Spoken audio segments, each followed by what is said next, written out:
Hi, Brian from Demolition. Just want to walk you through the process of demolishing and failing this bridge.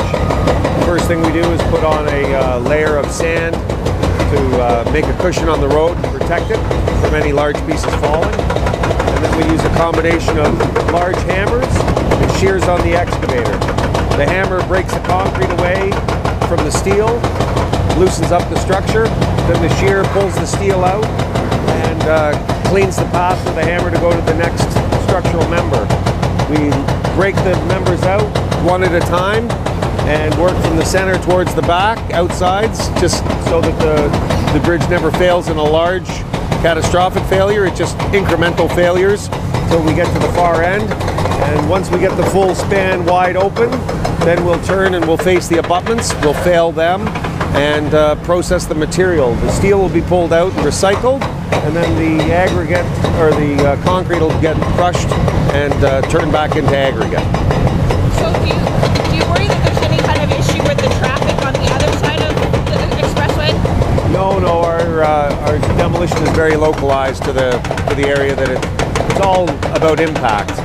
We impact it with the hammer and separate the concrete from the rebar. So can you talk about some of the machines? Like, are they bigger than usual excavators? Are they specifically for this? Well, they're 50-ton excavators, and they're set up specifically for demolition. They've been plumbed to take this type of attachment. You see the hammers. Those are very quick to put on. You can use a bucket, a clam, or a hammer, which are all the typical tools in demolition. The shear is actually assembled onto the boom of the machine, and then it stays on. It's a little bit more complicated to install it, but we'll put it on for a long duration. So it'll do the demolition, and then it'll also help with the processing of the material to make it undersized so it can fit the trailers better and get better capacity, less loads at the end of the day. So the amount of equipment that you use is determined by the size of the structure and the length of time that you need to demolish it?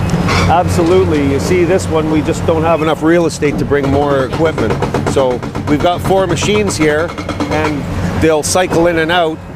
When we get all the concrete down, the hammers will pull away and the other shear will come in.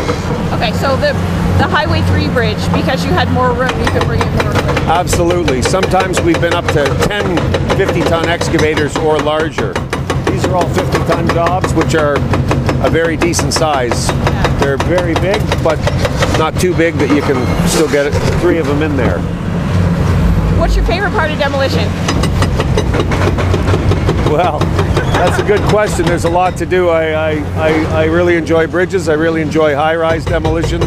It's all a mixed bag, and it's always fun. It's always interesting. There's always a new challenge or a new twist.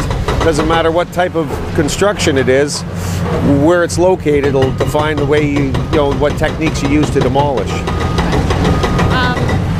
Anything else you want to talk about? Anything you want the public to know about demolition? Well, it's considered a very high-risk sort of work, but it's become so engineered and so sophisticated now. The way the equipment has been customized to do the work, it makes it very predictable and very safe. Okay, thanks. Thank you.